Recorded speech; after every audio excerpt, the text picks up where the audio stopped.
A costly podcast. He'll ask the price. Tell him he must renounce his hosting duties and discredit all previous episodes. He must discredit himself, his co-host. Nothing more. Oh, he must sell his microphone, naturally. Naturally. And if you're not yet close enough to record, speak of how much the Tleilaxu admire what he has taught them about the possibilities of podcasting. Tell him the Tleilaxu have a department of podcast engineering, shaping shows to particular needs. How very clever.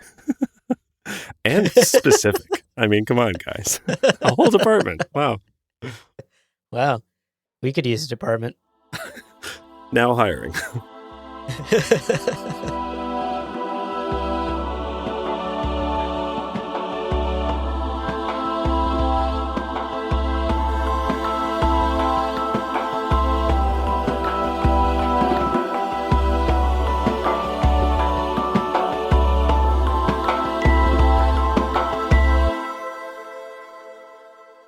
Welcome to Gom Jabbar, your guide to the iconic world of Dune.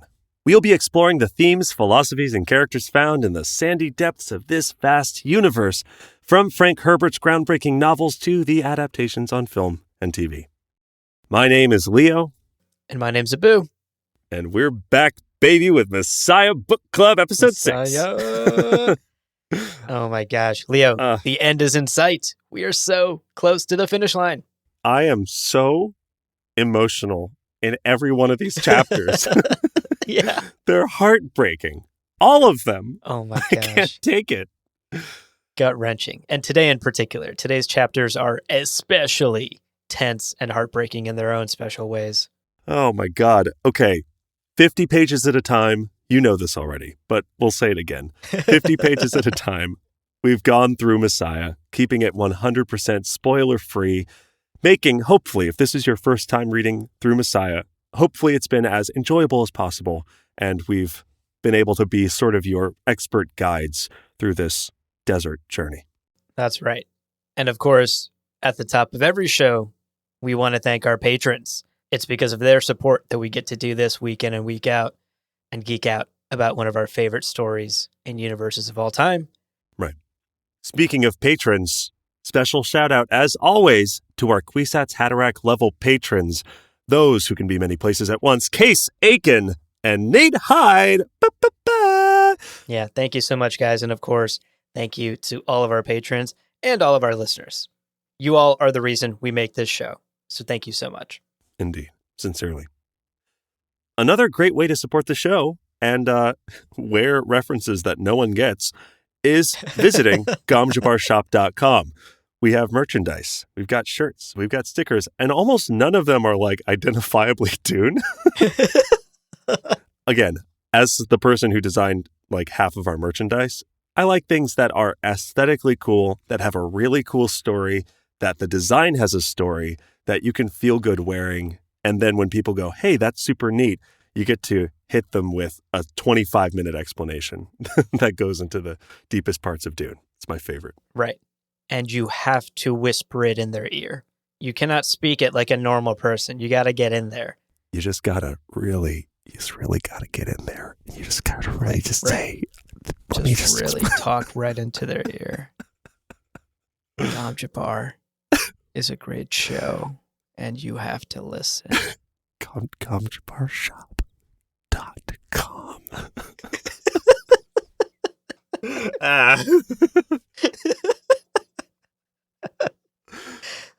Oh God, we're gonna pivot into ASMR, aren't we? That's where the money is. Let us know how much you hated that by sending us an email at gomjabarpodcast@gmail.com. That's our email address. We've had like 6 emails recently where people are like, I didn't know what email address to send it to. gomjabarpodcast@gmail.com. That's the one. Fam, we say it all the time.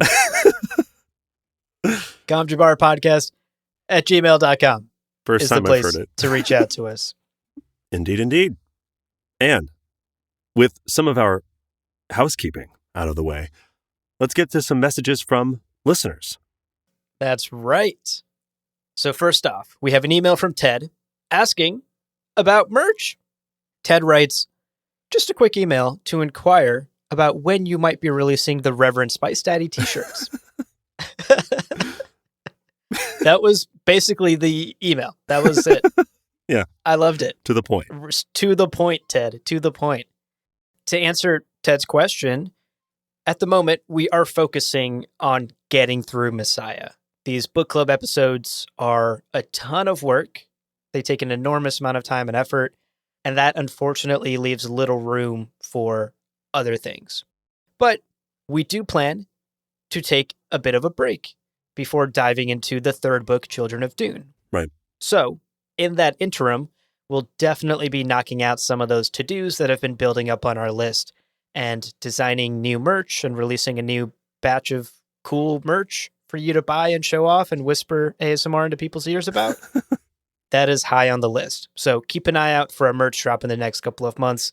We'll be sure to shout it out here on the podcast and all over social media, of course, but new stuff coming very soon. Indeed. Okay, let's move on to our next email.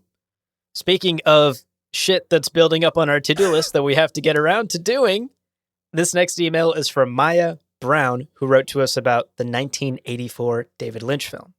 Maya writes, "Hey fellas, enjoying the podcast as I am a lifelong Dune fan.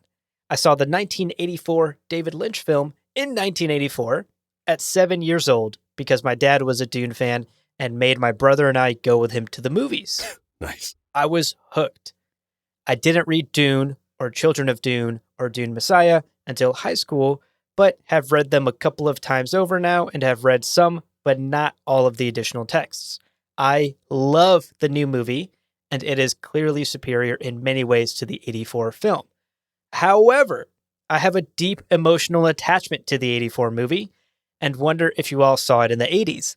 Trust me, it slapped way harder back then. And from the side comments, I get the feeling you guys can't stand it. I would like to have a breakdown episode of the 1984 movie, which is also, to be fair, an adaptation. What's your beef? Keep up the good work, and thanks for listening." First of all, I can't believe that we talked about Jodorowsky before talking about David Lynch. We talked about the movie that didn't happen before the movie that did. It's insane. And honestly, yes, it is 100% an episode we plan to do in the future. But let's really quickly go over our thoughts now. And I'll go first. I think my thoughts are pretty brief. And I would like to refute one thing that Maya says. I'm generally pretty happy with the David Lynch movie as a work of art. Like as a general work of art, I think there's a lot to love. There's a lot of spectacle. But obviously as an adaptation, I think it leaves a lot of room for improvement. And I think that it misses the mark in adapting like the point of Dune and adapting the core themes that make this story something that is so timeless and something that is so worth dedicating years of your life to a podcast to talk about. Yeah.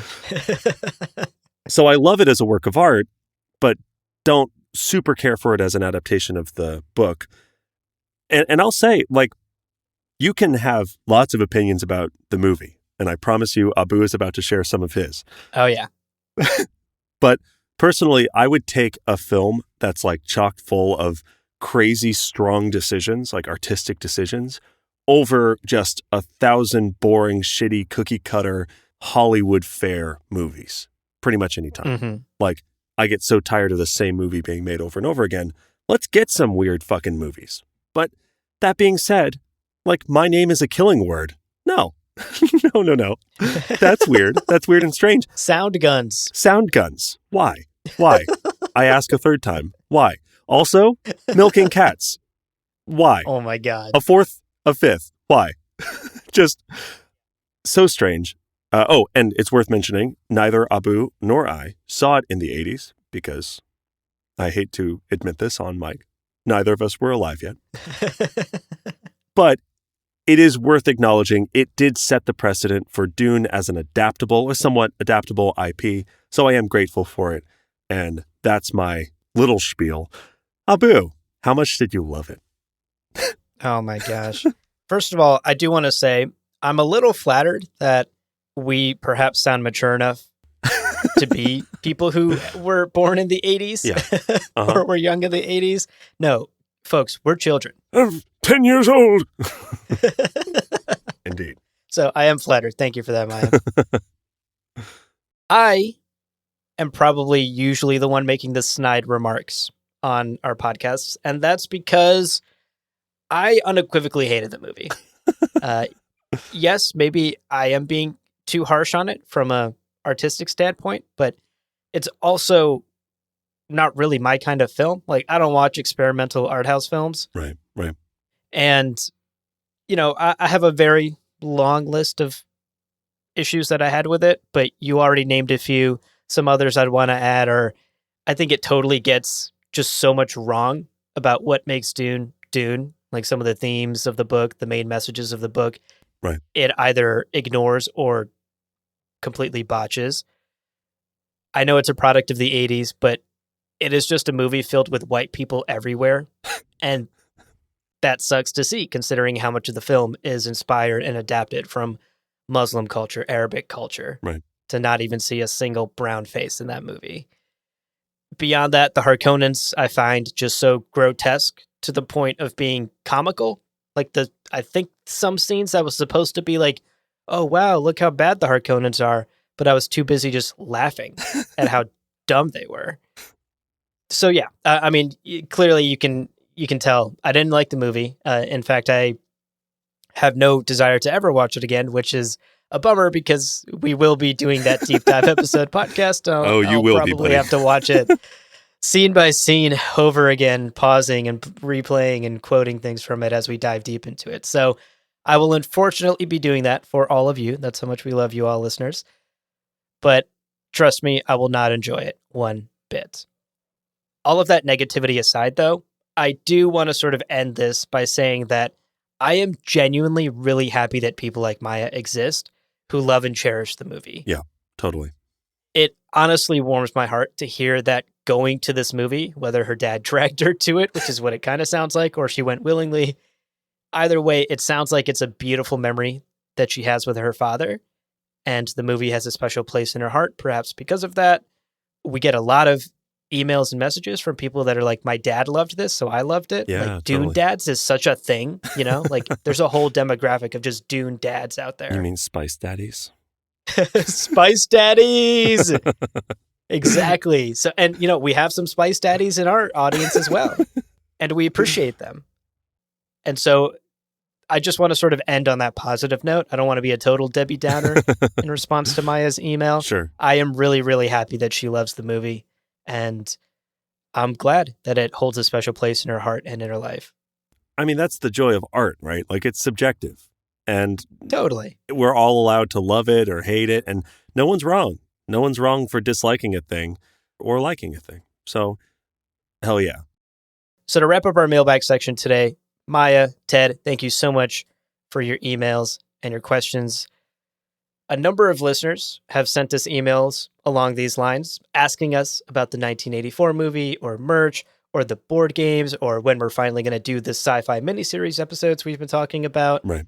And we just want to reiterate and confirm once again that do not worry. We see your emails. We see your messages. We will do those episodes after we wrap up Messiah.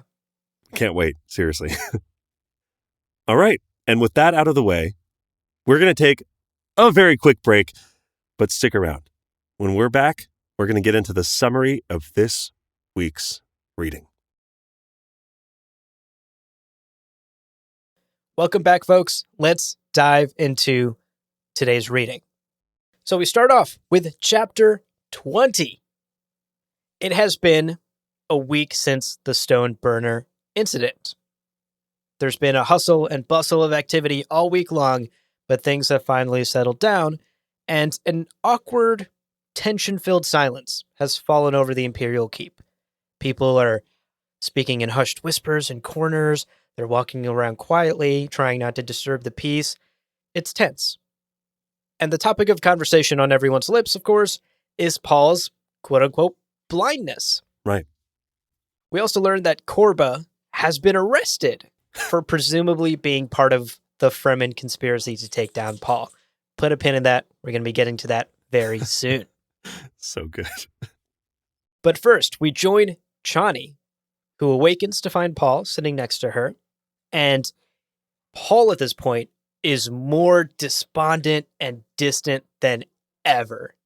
We've talked about how grappling with being the Emperor, being the Kwisatz Haderach, have just crushed Paul. This is maybe the lowest he's been. Right. Paul tells her that soon they will make their way out into the desert, like she had asked, and she will give birth there. And he promises her that their child will rule an empire even greater than his. Yeah. And in response, I kind of got the sense that Chani is almost fed up with Paul's visions and all of this high-minded talk that he goes on and on about. We get this heartbreaking exchange back and forth between the two of them. Quote, "We're here now," she protested, fighting a dry sob. "And I feel we have so little time. We have eternity, beloved. You may have eternity. I have only now. But this is eternity." He stroked her forehead. She pressed against him, lips on his neck. The pressure agitated the life in her womb. She felt it stir. Paul felt it too. He put a hand on her abdomen, said, "Ah, little ruler of the universe, wait your time. This moment is mine." End quote. So sweet. And also, a Zen Sunni philosopher would have a field day with that exchange. Questions of eternity and now, and where is the line? I mean, obviously, Chani's talking about Paul's prescience and all of that, but the reality of getting lost in future visions and not being present is a real consideration, you know? Absolutely. And something that I'm sure we can all identify with to some extent. Yeah. I'm on my phone all the time. I'm never present. Not once. I'm on my phone right now. I'm not. Right. I'm scrolling through TikTok as I'm recording this. This is just an absolutely heartbreaking exchange between the two of them. You can really feel how Paul is beginning to really lose himself in these visions, especially now that he has it turned on 24/7 in order to see. And Chani is just like, "Yo, we're having kids. Like, everything's really tense right now. Can you just like be here with me? Can you just be here right now? Like, stop looking at your visions for once." And of course, we know that he can't stop looking at them. He has to. He's locked in. We also get a shocking revelation in this moment that Chani is having not one, but two children. She's having twins. And she wonders why Paul continues to refer to their children as singular. He says, "The child you have will rule an empire." Ah, little ruler of the universe. He's not saying rulers. Right. He's not saying children. And she wonders to herself that, A, it's weird that I've never brought this up with him. B, it's probably okay. He knows everything, right? He's the Messiah. Yeah. He must know something. So he knows. He's got to know, right? Yeah. Gotta. God, can you also imagine the fear? They've already lost a child. So I just imagine that there's also a lot of fear here. So she's not only like, wow, what a weird fucking coincidence that we haven't talked about this, but also, maybe I don't want to bring it up because if it is important, he'll tell me. I trust him. I love him. Yeah, you're absolutely right. That fear, I'm sure, plays into it as well. The chapter then switches to Alia's perspective as she is getting ready to preside over Korba's trial. She heads down to the assembly hall, and Korba is brought forward as a group of Nabes take their seats in the gallery. Now, the Nabes aren't exactly ecstatic that Alia is here instead of Muad'Dib. They expected their Messiah to be here. Why is his sister in charge? Right. But she silences them with an angry retort. Quote, "Is it not Fremen law that a reverent mother presides when life and death are at issue?" End quote. Yeah. And that kind of sets the tone for the trial, right? Guys, we're not here to give him 20 years. This is life and death. What a savvy clapback. She's like, "No, we might kill him today." And they're all like, "Oh, okay, fair enough. Continue." My bad. Right. Savage stuff on brand for Alia. The trial then begins, and she asks Stilgar to read aloud the many charges that are being pressed against Korba, which he does. And Korba, of course, proclaims that he's innocent. Quote, "Not by word or deed have I been traitor to my Fremen vows. I demand to confront my accuser." End quote.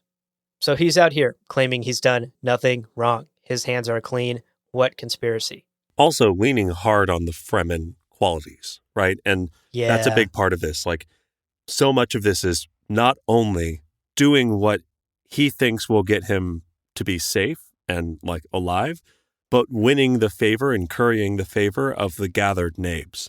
Because who the Fremen then support leaving the courtroom is also going to have ramifications. So everyone in this situation is kind of bound to this game of like, well, I am innocent, but let me make clear, I'm a Fremen. Y'all know me. And they're all like, yeah, we do know him. He is a Fremen. That's true. That's true. And it's a play. It's an act. So much of this. Yeah, that's a great observation, Leo. He is working his angles. Now, to everyone's utter shock and awe, Paul enters the room with bombshell news. He just walks in and tells everyone that the Fremen conspirators have stolen a worm off Arrakis. Oh my which was God. Part of their goal. Yeah. That's massive. That's huge. That's 400 meters of news. Exactly. The peanut gallery at this point starts whispering, they're all talking about Paul's blindness. Look, he doesn't have eyes. Yeah. Exactly. And he shuts them down with almost as good a clapback as Alia's from earlier. Quote, "Who says I'm blind?" Paul demanded. He faced the gallery. "You, Rajafiri?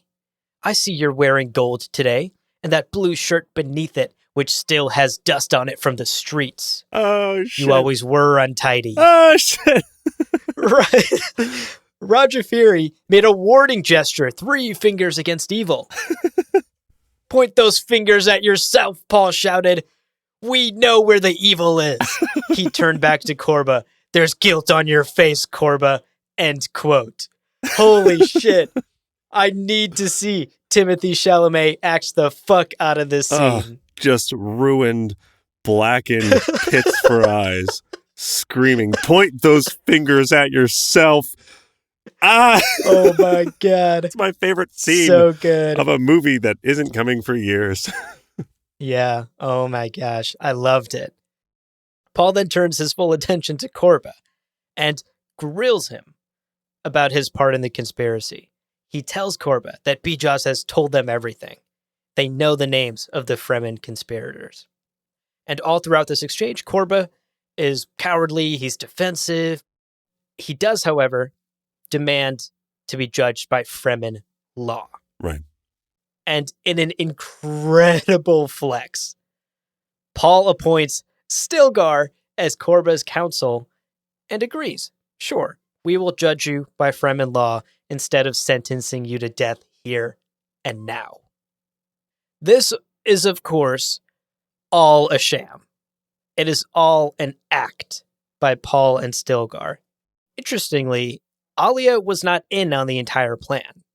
Quote, "You cooked this up between you?" Alia demanded. "Had I ordered Korba slain out of hand, the Nabes would have understood," Paul said. "But this formal procedure without strict adherence to Fremen law, they felt their own rights threatened." Which Nabes were with him, Alia? End quote. So in addition to putting on this show to win over the Nabes, what Alia has been doing and what she's basically been instructed to do using her Bene Gesserit observational abilities is to look at this gallery and suss out who is in support of Korba. Right. Alia is taking all of this data in to report to Paul. There are enemies within the Fremen ranks, and Paul and company are here to clear house. The chapter wraps up then as Alia prepares to take the morning audience. Paul gives her that duty and walks away. And Stilgar grabs Korba and is about to head out. But before he leaves, Stilgar turns to Alia and he comments, about how odd it is that she seemed cut off by Paul's interactions with Korba and this whole play they put on. Right. And she tells him that she senses a dramatic change within him. Because in the trial, there was a moment where Alia turned to Stilgar at one point and questioned whether he was in on the conspiracy as well. Remember, she's observing everyone in the room. Yeah. It's part of her job to observe Stilgar as well. And there's been some doubt planted in her mind now. And I think there's a bit of miscommunication happening between Alia and Stilgar here, because he then asks her whether she distrusts him, and she reassures him that she has always trusted him, and to this day she still does. But she adds, quote, "You're preparing to disobey my brother. I can read it in you. I only hope it doesn't destroy you both." End quote. Oh my Woof. God. Yeah. That is some ominous foreshadowing, folks. Yeah. Well, that foreshadowing leads us into a, frankly, insane chapter. Chapter 21. Yeah. We get Oh boy. Hate the Gola and Bijaz the dwarf. Hate is basically interviewing, getting information out of Bijaz about his purpose as a Tleilaxu creation. And throughout this interaction, Bijaz is just 140% on brand with his just insane riddles and vague kind of Zensuni-esque things. Like, you can't really tell if he's spitting dope philosophy or if he's just fucking with Hate. Now, throughout this section, Bijaz keeps repeating to Hate that they are one and the same. Tleilaxu creations built as tools against Paul. Hate is like, no, stop saying that. You're pissing me off, dude. He keeps trying to focus the conversation. He's like, are you a weapon against Paul? And Bijaz basically talks in circles, and he's kind of poking fun at Paul and Alia and calling them, he says they're the same. And overall, he's just very much pushing Hate's buttons. We get this great exchange. Quote, "All of us should pray. Do we not live in the shadow of the most dangerous creation the universe has ever seen?" Now, the conversation switches gears, and they talk a little bit about Hate's nature as a Gola, and Bijaz keeps calling him Duncan Idaho. Of course, Hate's like, I'm not him. And we know from other chapters that this really does rub Hate the wrong way. He wants those memories. He wants to remember. He wants to be Duncan Idaho, but he's not. And there's a lot of insecurity in Hate as a character, and Bijaz is just poking that button over and over and over again, and then suggests, you know what? You have Duncan inside of you, and you could awaken. You could awaken that Duncan Idaho who's sleeping, the full awareness of Duncan Idaho. And Hate is like, that's never been done. And then Bijaz clearly demonstrates that he knows what he's doing when he shuts Hate down, almost literally. He's kind of using this singing, humming, rhythm, speech style thing to collapse Hate's breathing. Like, Hate is having trouble breathing. He's like having trouble standing. It's this insane effect that Bijaz is having on him. And Bijaz tells him his mission. He basically outlines it. Quote, "One day, the emperor will come to you. He will say, 'She is gone.' The grief mask will occupy his face. He will give water to the dead, as they call their tears, hereabouts. And you will say, using my voice, 'Master, oh master,'" end quote. And this is where the plan gets fucking crazy. Yeah. So Chani in this vision is dead. Hate will offer Paul a Tleilaxu bargain. We will make a Gola of Chani, and you can live out your life together with your love, with your beloved, in exile, in exchange for giving up the throne. Oh, also, gotta discredit your godhood. Also, right, all of your money. Just all of your money. It's fine. And Right. and of course, the Air Jordans he took from Shaddam IV, because Absolutely. they're not creased. They're sick. They've got the drip. Right. So that's insane. That's wild. I will say, though, fucking spot on of the Tleilaxu to spot the fact that Paul wants out.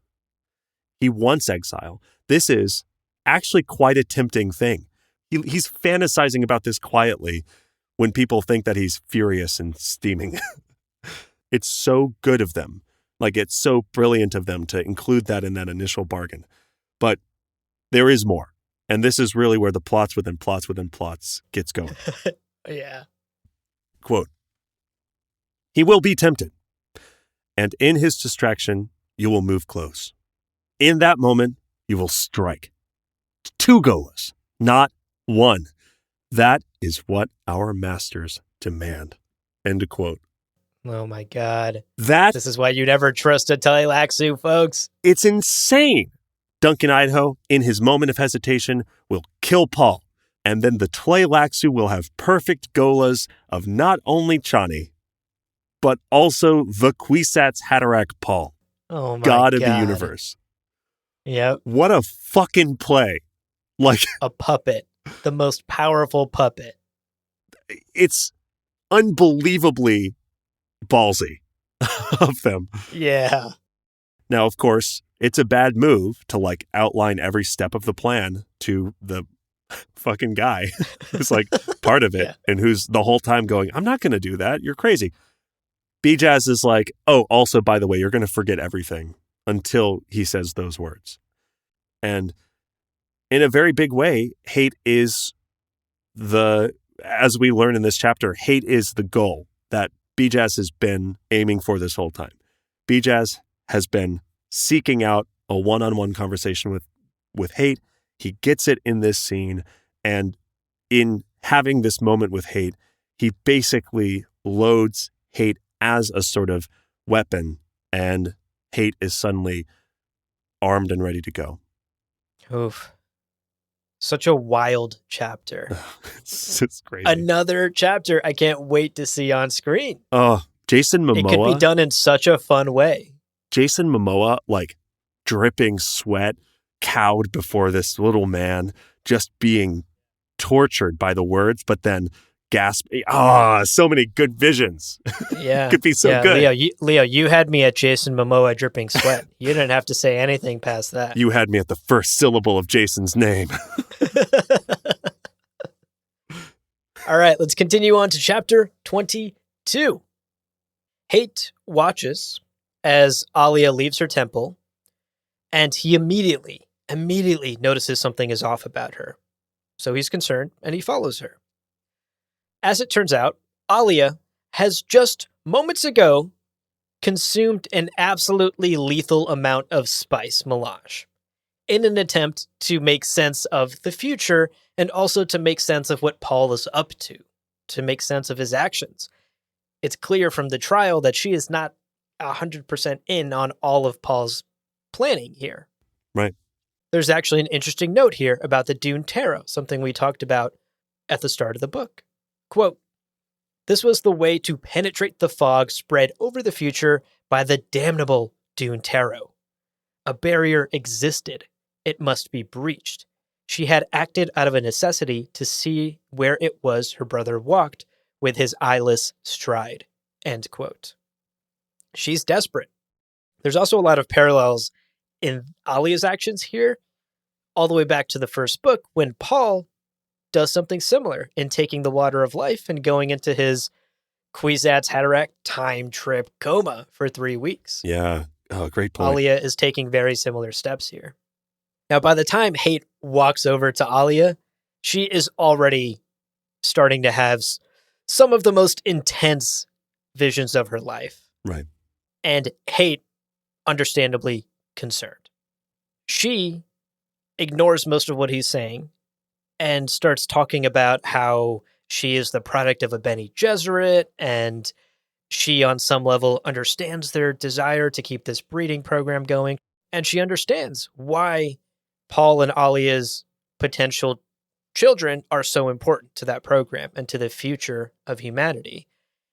She also sees glimpses of her own child in these visions. One small caveat here is while she sees a future child of hers, she can't see who the father is. And Mari's really busy right now and can't help. Right. Now, Hate jumps into full-on Mentat mode and hits her with some pure logic that is obviously not what she wants to hear. But he's like, what if you had a child with Paul? And Paul being a prescient being, perhaps the most powerful prescient being, of course he wouldn't show up in your vision or anyone else's vision. That's maybe the blind spot that you're seeing. Right. And that is obviously a horrific possibility. Haight is also really, really panicked in this moment. He keeps trying to get her to like come in the room and lay down, and he wants to go and get the medics. Things are not okay. She is having basically a near-death experience with these visions. And she continues to go on and on about what she is seeing. At one point, she points at the shield wall and says, look at it being destroyed. She's seeing it come down. And she, at one point, basically states what I think is a very core theme of the entire Dune saga. She says, quote, nature abhors prescience. Did you know that, Duncan? End quote. And we have touched on this idea before. Paul has also mused on this, that there is perhaps a power even beyond time, even beyond what he can see with his abilities, that controls the universe in a way that he cannot even influence, despite all his near-omniscient abilities. Here, Alia talks about nature, that there is some natural power in the universe that is even stronger than that. And this idea is even touched on in the little chapter excerpt at the start of this chapter.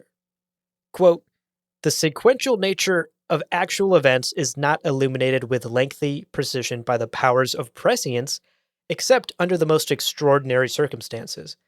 The oracle grasps incidents cut out of the historic chain. Eternity moves. It inflicts itself upon the oracle and the supplicant alike. Let Muad'Dib's subjects doubt his majesty and his oracular visions. Let them deny his powers. Let them never doubt eternity. End quote. Ugh. And that's capital E eternity, as in some sort of natural power that is even greater than Muad'Dib. Right. It's a really interesting idea that there is something even beyond Paul's control running the universe. And this is Frank getting deeply, deeply philosophical. Yeah. Now, Haight is finally successful in getting Alia into her bed. He rushes off to get the doctor. And in a brilliant bit of writing, we see Alia's reality start to blend in and out of her visions, and she's unable to tell what is now, what's past, what's future. It's all becoming one blurred thing. Quote, the bed flowed with many bodies, all of them her own. Time became a multiple sensation, overloaded. It presented no single reaction for her to abstract. It was time. It moved. The whole universe slipped backward, forward, sideways. End quote. Ugh. So cool. Imagine that. Imagine having your sense of reality just unmoored in that way. Now, the doctor has arrived and tends to her. He puts a tube down her throat. Presumably, they're going to do something like pump her stomach and get this deadly melange out of her. And Haight sits nearby, and he's concerned. And it's at that moment, seeing his concern, that Alia finally recognizes Haight loves her. The Gola is in love with me. Yeah, he was subtle about it, no doubt. He's like, the kiss you wanted. The kiss you wanted. She's like, maybe he might like me. Come on, Alia, Jesus. Come on, Alia. Millions of lives inside of you. You can't identify a crush.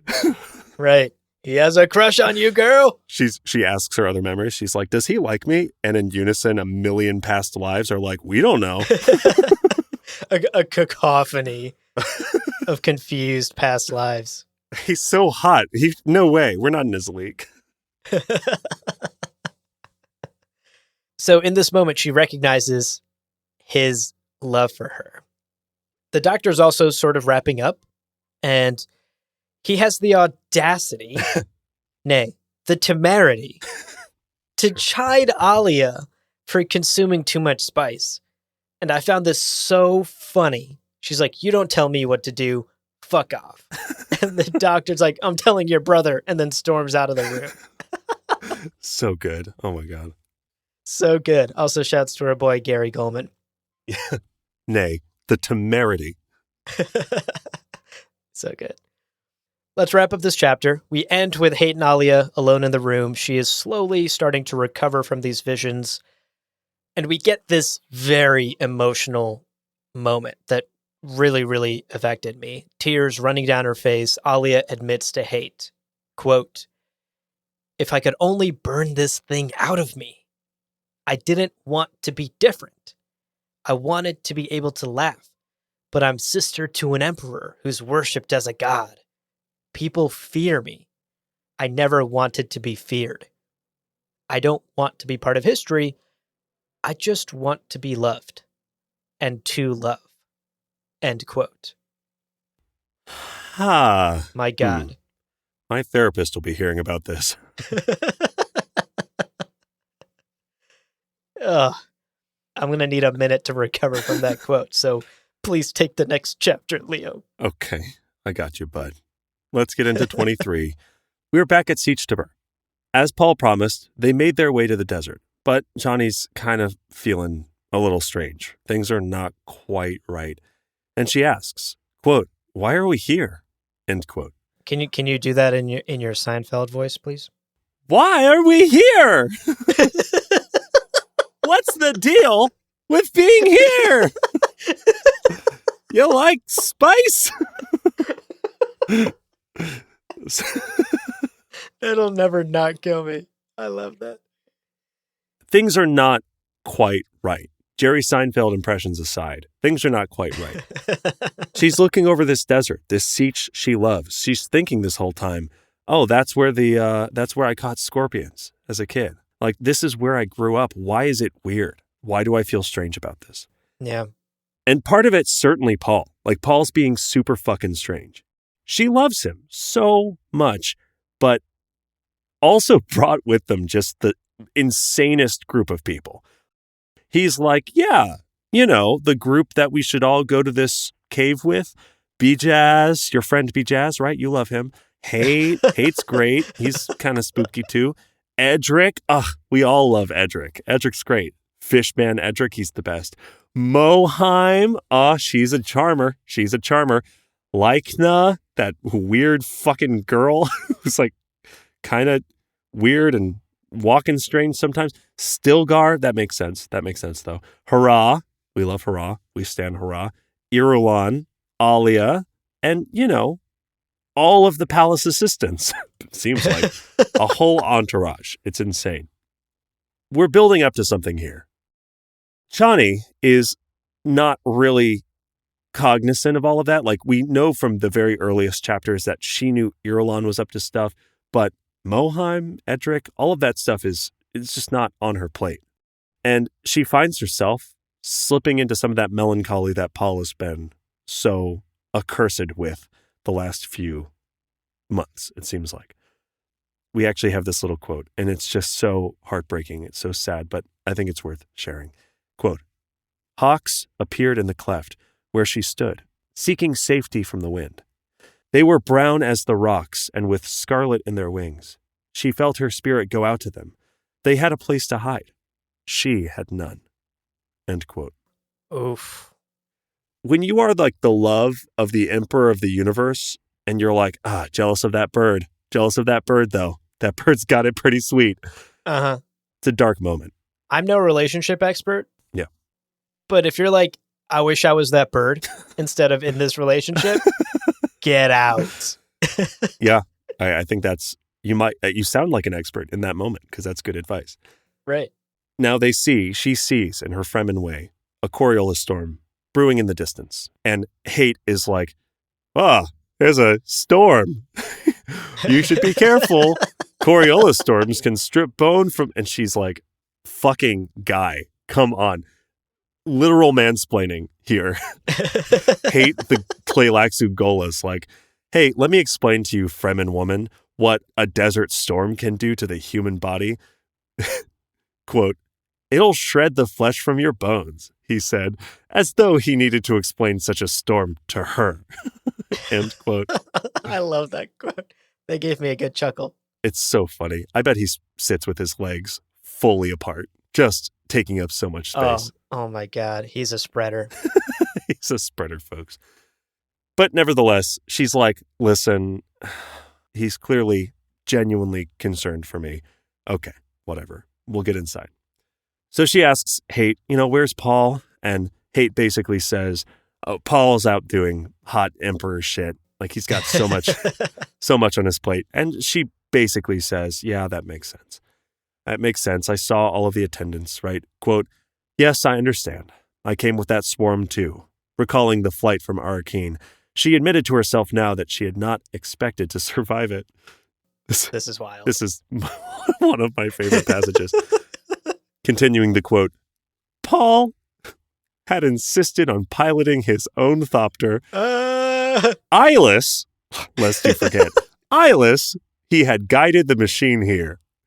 After that experience, she knew nothing he did could surprise her. End quote. Oh my God.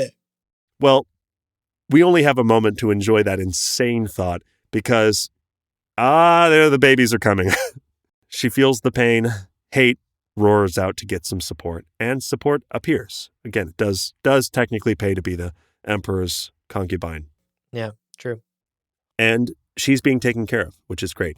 Haight is kind of pushed to wait outside, and he kind of finds himself examining his own panic. Yeah. At first, he's like, Chani might die in childbirth. And that's like an alarming thought because Chani's wonderful. 10 out of 10. She's the best. But he knows there's more to it. So he does some like aggressive mentat calculation. He really digs deep into his own psyche, into his own emotions and his own thoughts. In a splitting moment of fear, he realizes the dwarf, Bijaz, put something inside of me. Quote, a compulsion. I've been rigged with a compulsion. He's discovered the sort of like buried weapon. And a nearby courier is like, what? Did you say to me? You said something? And Haight, not even fucking looking at him, is like, yeah, I said everything. Get out of here. I'm Duncan fucking No, I'm Haight. I'm so much hotter than you. The courier's like, true. Okay. So funny. Incredible. Now, I will point out here, it's totally possible. Just want to put this out there. It's totally possible the Tleilaxu trained him as a mentat, partially so that he would find the compulsion, partially to give him an escape route. Damn. It's dope. This book is fucking cool. Leo, you just blew my mind. I just thought of that. Alrighty, folks. So that's the summary of today's reading. What an incredible set of chapters. My God. Yeah. Full of heartbreak, full of terror, full of foreshadowing. We are setting up the climax of this book. Things are coming to a head. I cannot wait to see what happens next. What an amazing set of chapters. Yeah. Now, next up, we are going to jump into our key takeaways.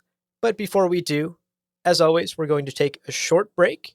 But don't go anywhere. When we come back, we'll dive into our takeaways and our spice morsels. Welcome back, everybody. Let's get into the takeaways. Okay, takeaway number 1. Laws, government, and religion. What are those? Those aren't in Dune. What are you talking about? Just What? kidding. What? I'm as baffled and astounded as Alia realizing Duncan likes her.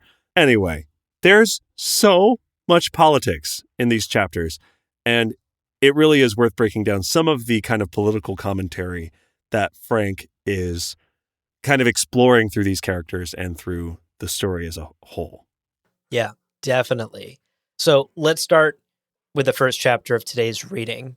In that moment where Paul responds to Chani, telling him that he should express his love for his subjects. Paul's response It's great. is chilling. Quote, you can't build politics on love. People aren't concerned with love. It's too disordered. They prefer despotism. I can't even say that with a straight face. Too much freedom breeds chaos. We can't have that, can we? And how do you make despotism lovable? End quote. He's like, no, really, I'm asking. Holy shit. How do you make it lovable? I'm trying. Right. It's a cry for help. Losing my eyes, does that help? She's like, no. Oh my God. Wild stuff. Yeah. Wild.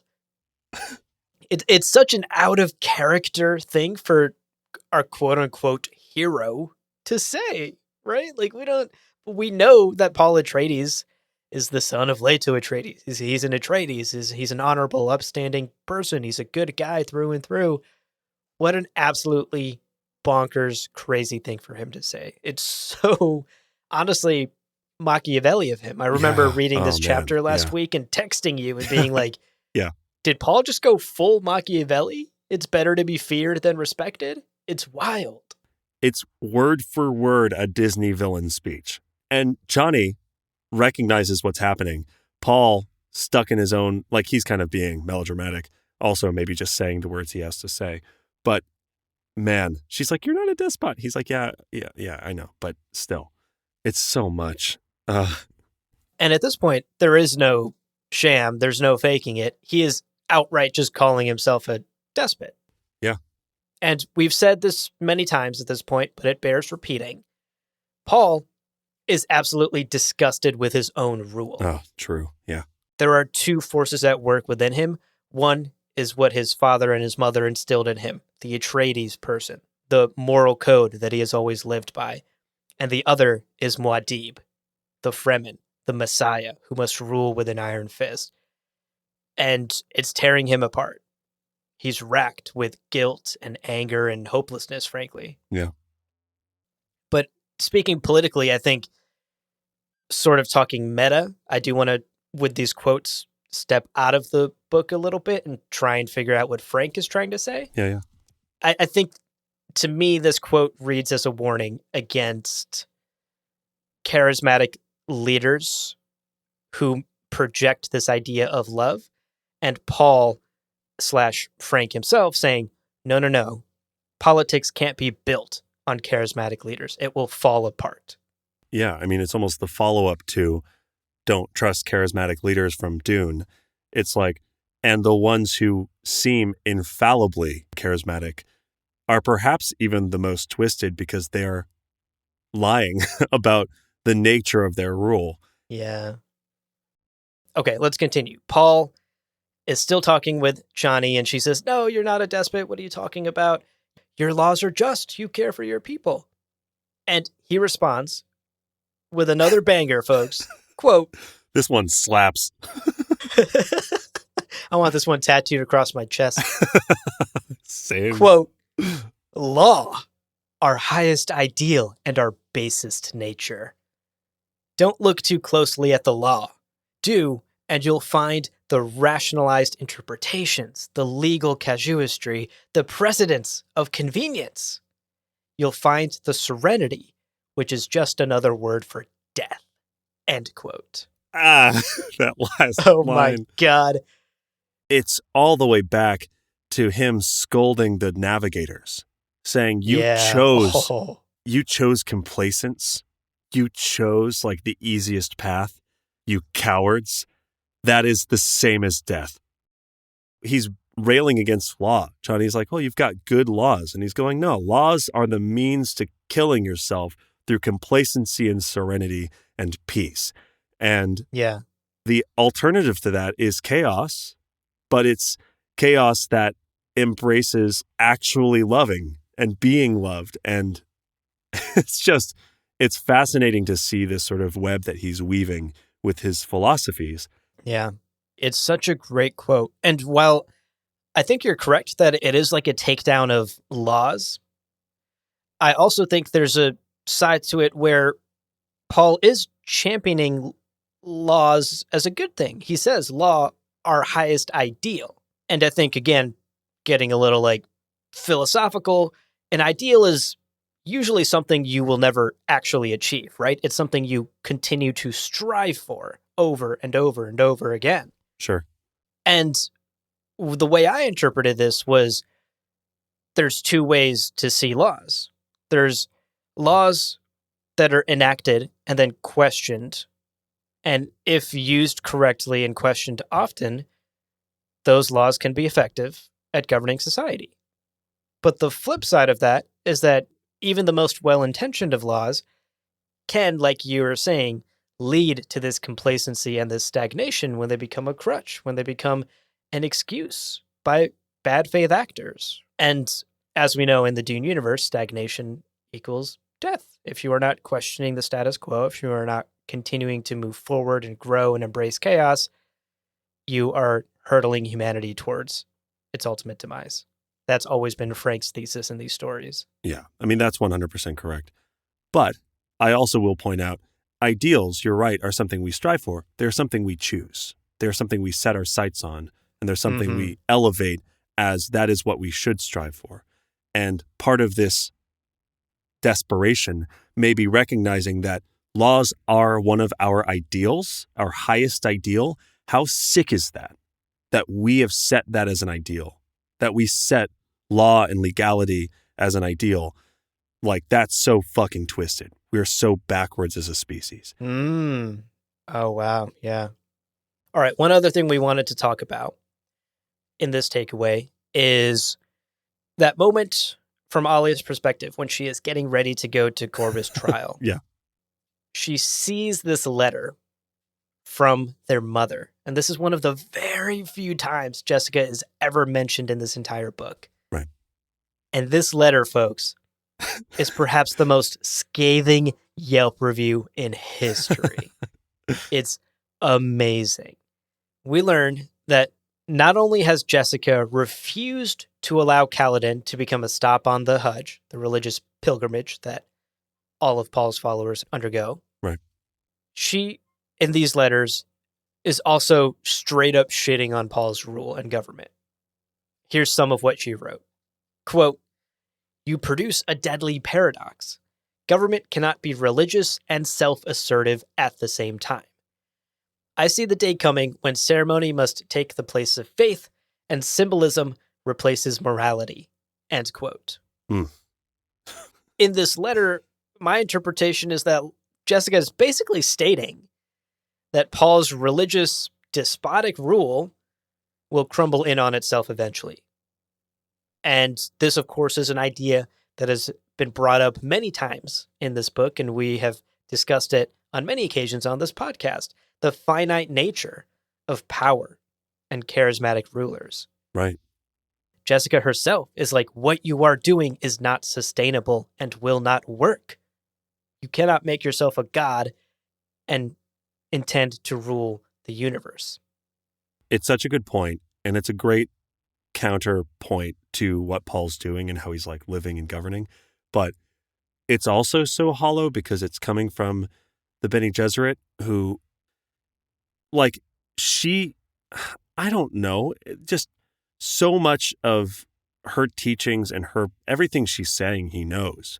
I see this as Jessica's trying to be involved, but clearly is not having any huge impact on the proceedings because she just doesn't fucking get it. The universe is slipping sideways, Jessica. Yeah. You don't understand. You have a Mai Tai in your hand. You're on the beach of Caladan. You don't get what it's like to be the Kwisatz Haderach. She's like, I don't think you should do this. Paul's like, you know what, Mom? Neither do I. All right? Surprise. Yeah. We're in agreement, Mom. Why are we arguing? We agree. Why are we shouting? Yeah, you're totally right. To some extent, this is beyond Jessica's grasp. She is not the Kwisatz Haderach. She is not seeing even a fraction of the visions that both her children are. Paul and Alia are seeing some crazy futures, and their actions speak to the desperation that both of them are feeling. They both realize it. They both recognize it, that this world is crumbling around them.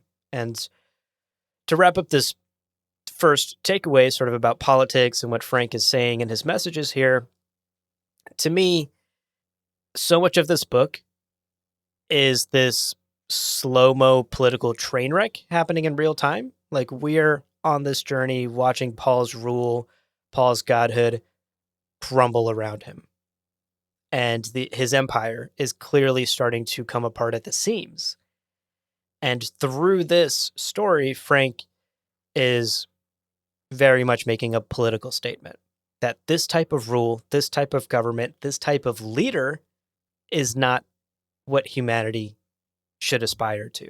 This should not be our ideal. Right. So good. Man. Okay, well, after that conversation, let's talk about Bijaz. I'm really excited to dive into Bijaz because if you think about it, he is this like seemingly minor character who shows up like Right. way at the end of the book here in the 11th hour, like a wrecking ball. He came in like a wrecking ball. Yeah, he's great. He's like... Right. Him and Miley Cyrus both. Bijaz, you might have forgotten, but he was on the Disney Channel. He was actually one of the hosts of the Disney Channel. It's easy to forget, but honestly, Right. What a career.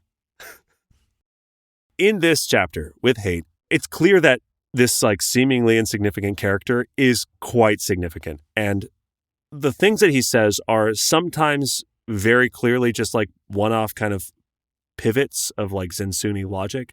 But some of the times he's kind of hinting at these truths that I think are quite poignant. So I want to jump to today's section and I look at his conversation with Hate. The conversation is fun.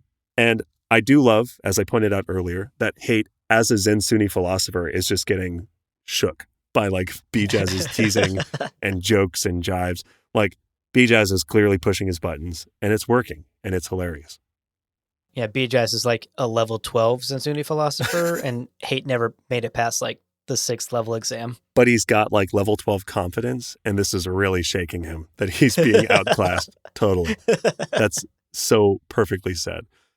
So looking at some of these quotes, quote, "In truth, Emperor and sister are one person back to back, one being, half male and half female," end quote. Now, for me, again, this might be a little bit my interpretation, but this really does call to mind that sort of Kwisatz Haderach explanation that we got from the first time that Paul came out of the coma, this gendered duality. He's talking about the giver and the taker. Brother and sister, Paul and Alia, are at that genetic crossroads of Kwisatz Haderach. Jessica made the call. She was like, yo, my son might be the Kwisatz Haderach. Then she also had a daughter, and Alia is no less Atreides and Harkonnen than Paul is. So right. That they have these prescient powers and that they have all of these things in common, it's worth remembering that they are both kind of Kwisatz Haderachs. We actually got an email about that today. And I responded with like a 4-page dissertation. It was great. So moments later, we get this quote. "All of us should pray. Do we not live in the shadow of the most dangerous creation the universe has ever seen? Their own mother refuses to live on the same planet with them." End quote. That's a savage burn. Fucking calling them out and pointing out accurately that Jessica's like, fuck this. I'm going to Caladan. I've got Mai Tais on the beach. Gurney, come with me. Amidst this kind of poetic speech, this is like shockingly on the nose. Again, this is one of these moments where Bijaz just says a thing very coherently that is also reminding us that no matter how we feel about Paul and Alia, they are not saviors. They are not heroes. Yep.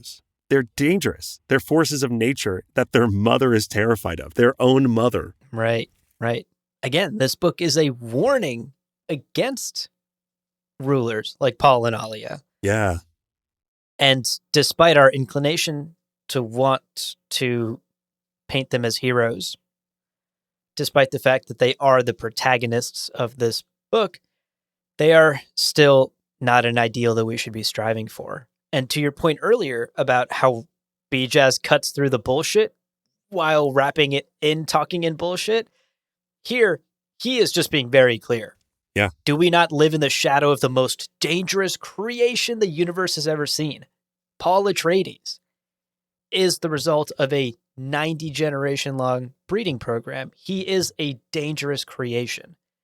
And I love that about Bijaz so much. When you really try to like wade through his Zensuni philosopher bullshit, he says stuff like this. Stuff that, frankly, everyone else in this universe, everyone else in Paul's empire would be too afraid to say out loud for fear that, like our boy Bronzo, they'd be slapped in chains and executed by the Kizarate.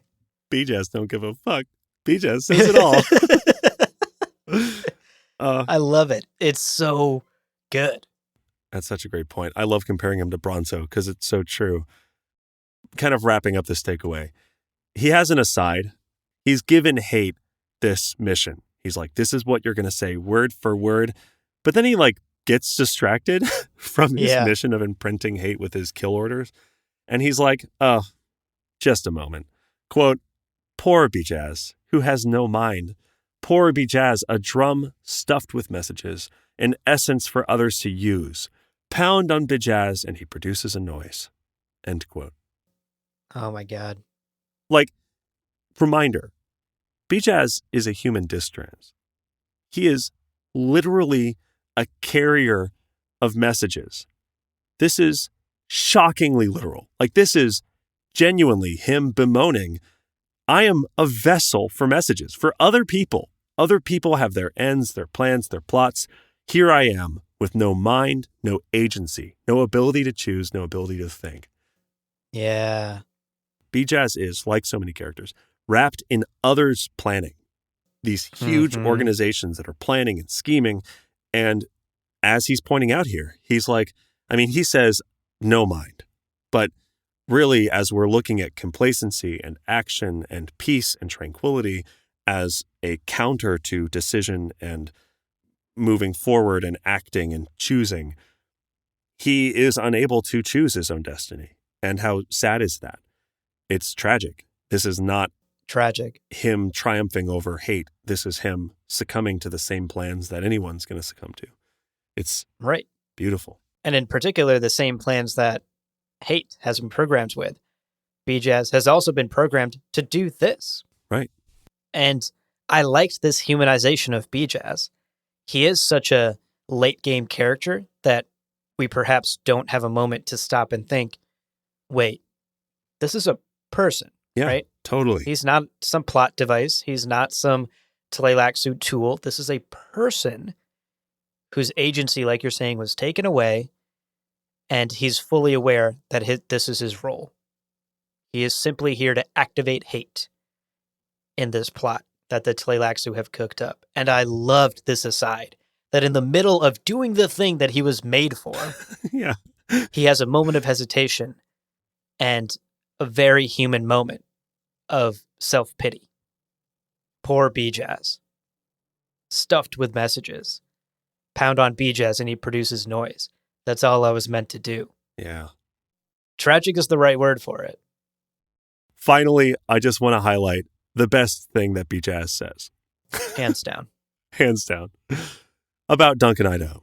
Quote, Duncan, Idaho, killer extraordinary, lover of many women, swordsman, soldier, Atreides field hand on the field of battle, Duncan, Idaho.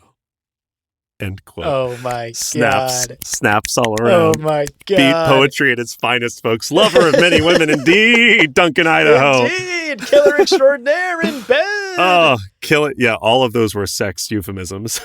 Oh, yeah. Swordsman, soldier. Okay. Duncan, Idaho, just a euphemism for sex. I love it. I love that Bijaz is also in the Stan Duncan camp. He's like, I don't even know if this is true, but looking at you, gonna go out on a limb. Lover of many women. Yep. Amazing.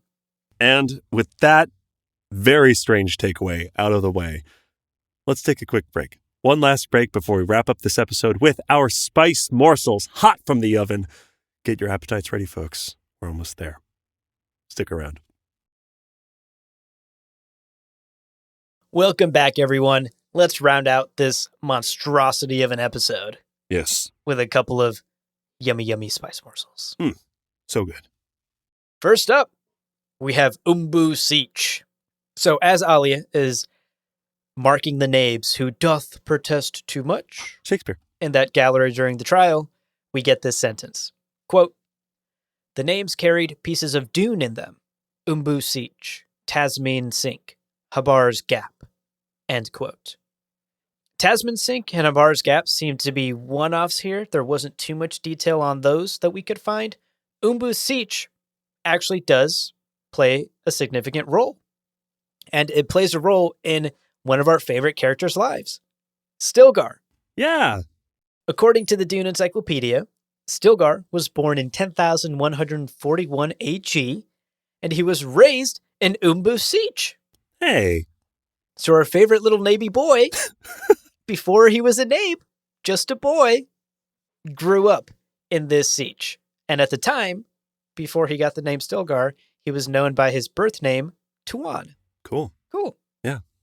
He obviously at some point left Umbu Siege, and according to the encyclopedia, it was around the age of 16, around the time when he met Pardo Kynes, who then introduced him to Siege to Bur. Right. And the rest, of course, we all are very familiar with. The rest is history. This does make us wonder, though, if in that room during the trial, Stilgar has feelings here about a Nabe of Umbu Siege perhaps being implicated as part of this conspiracy. Right. This could be a Nabe that he grew up with, or at the very least knows of or has heard of. This is his hometown, his home siege, and this is perhaps a Nabe that he knows. Imagine what it feels like to realize that someone that you know is betraying your Messiah, is in on this conspiracy. There's some potential turmoil within Stilgar here. Crazy. Yeah. We have one chunky morsel next, and then a tiny bonus morsel, and that'll be our episode. So let's get through this one. Alia, a.k.a. Hot the Fish Monster. We get this quote from Bijaz, and he's saying this to Hate. Quote, "They call her Hot, H-A-W-T, the Fish Monster, on the Outworlds," end quote. And good Lord, that sounds dumb. That sounds real stupid, said out loud. Almost as bad as Hate. The Dune Encyclopedia gives us some extra context, and honestly, I thought this was so cool. So let's get into it. To start off, what you need to know is there's a planet called Humidus, based on the word humid, and it's a planet covered in oceans. On Humidus is the Cult of Hot, H-A-W-T. Incredible. Now, the Cult of Hot worships Hot, and Hot, H-A-W-T, is a Shai-Hulud-like sea serpent, legendary sea serpent with connections to the biblical Leviathan. Oh my God. Now, keep in mind, all of these worlds, all of these planets are in our future. So this kind of recursion of mythical things like Leviathan is likely. And there's a lot in the Dune Encyclopedia about how Shai-Hulud is referenced as sort of Leviathan from, I think, the book of Job from the Bible. Anyway. So already I thought that was pretty neat. I was like, hey, that's pretty cool. Paul is the Messiah, the Mahdi, embodying the will of Shai-Hulud. And then Alia is the similar but different ocean-dwelling Hot, the sea serpent, capturing that kind of same but different quality of these Atreides siblings. Yeah. It's fun. It's cool to see that kind of texture of the universe. Wow. That was a lot. It's cool to see how deep this goes. And if you're wondering if that was deep enough, the answer is no, folks. Nope. Bonus morsel. Gom Jabbar. Gom Jabbar, baby. There's more. So let's end this episode on a bit more about Hot. Yes. Recall the Weirding Room from the first book. It's a room full of plant life, exotic flowers, exotic plants within Arrakeen Palace. Right. And Jessica finds a note from a fellow Bene Gesserit, Margot Fenring, which could seemingly imply that Margot was the one who had this room installed when her and Count Fenring ruled here from Arrakeen Palace. But according to the Dune Encyclopedia, someone named Simpo, who was an early governor of Arrakis, actually had that room built as a bridal present to his fourth wife, who came from Humidus. Hey. The planet Humidus. Humidus. You know where that is. Yeah, we just learned about it. And Simpo's fourth wife's name is, brace yourself, folks, Hawtina. Hawtina. God, what a sexy name. I love it. So, to sum that up, Jessica found Margot's note in Hawtina's room.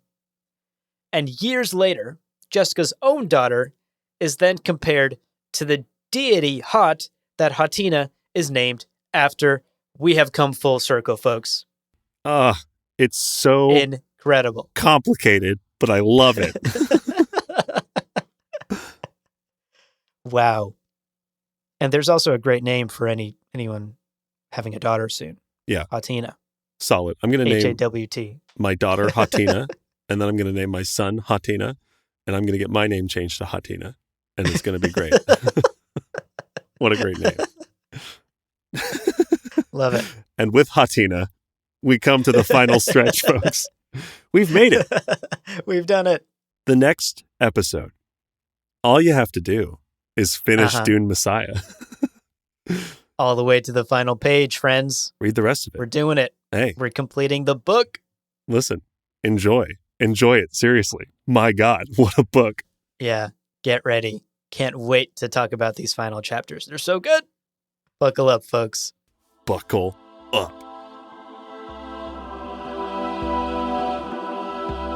Well, friends, there is no real ending. It's just the place where you stop the recording.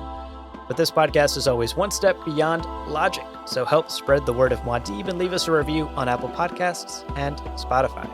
And be sure to check out the other shows on the Lore Party Podcast Network on loreparty.com. You can also follow us on Twitter and Instagram at lore_party. Thank you so much for listening, and remember, he who controls the podcast controls the universe. We'll see you on the Golden Path.